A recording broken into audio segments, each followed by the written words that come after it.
Hai, kite chakas pa m'explike yo ki diferans ki genyen nan size mache. Nan yon ti tanto kout, mwen pral ese explike yo ki sa ki yon share, yon contract, epi lot.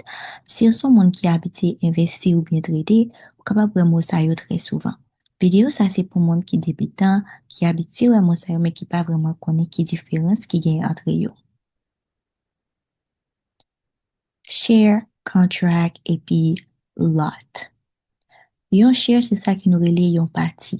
Se yon pati nan yon biznis ou bien yon kompari kelkon.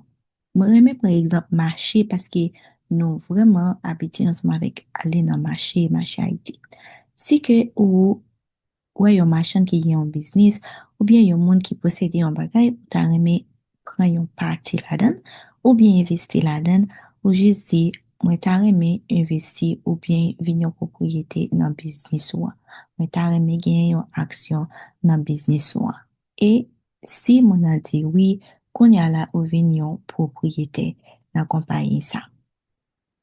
Ou bien nan biznis sa. Dezyen bagay ki nou pral pale de li, se contract. Contract, se sa ki nou rele kontra. Pa vre?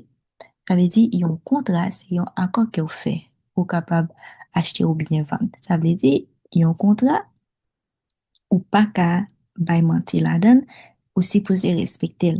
Se sa fe, si ou achete yon kontra, ou oblije vande paske fò suiv regleman ki bay la. Se lon kontra. Tre semp. Konya an nou pale de lot.